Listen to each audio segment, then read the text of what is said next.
And now Storm Tracker weather with meteorologist Paul Beam. All right, let's start off with a quick look at what we're dealing with outside.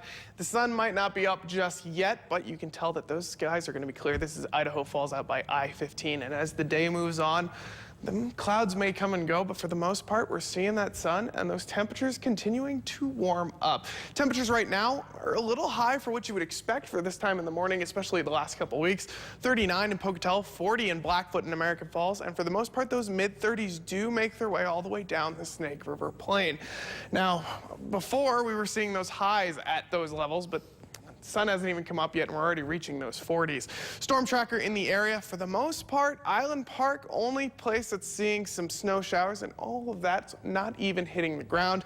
And you can see that as we zoom out, for the most part, we're under that ridge. A lot of that precipitation is actually to the north of us, and those warmer temperatures are underneath to the south, right around where East Idaho is, and that's why we're seeing those warmer temperatures, and especially a pretty accelerant in that warming up that we would usually see during these spring months.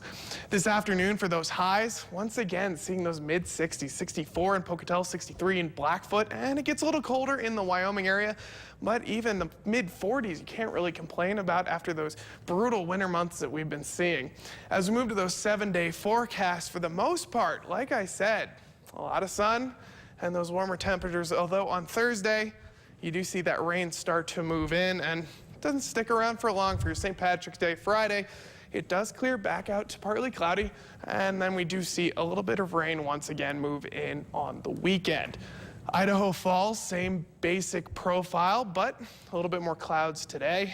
Thursday, seeing that rain move in, temperatures drop into those 40s for a brief spell, but then it pops back up to those low 60s. Teton area, well, it's a little bit colder, but you can't really complain too much, seeing those upper 40s. And the only case of seeing a little bit of winter precipitation there on that Thursday, although for the most part it will stay above freezing, so don't expect to see that for too long.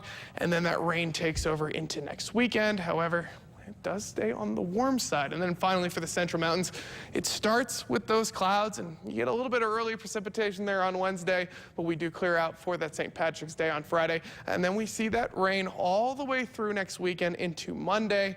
And while I know, precipitation is never good, it's good to be seeing that rain instead of more of that snow. Yeah, as long as we don't have too much flooding. Yeah, Always the big thing it's been pretty rough with that warm up, especially since it's accelerated. We're under a flood watch still for that. So yes, but the sun is nice, I'm not gonna lie. Yes. We're complaining. Thank you, Paul.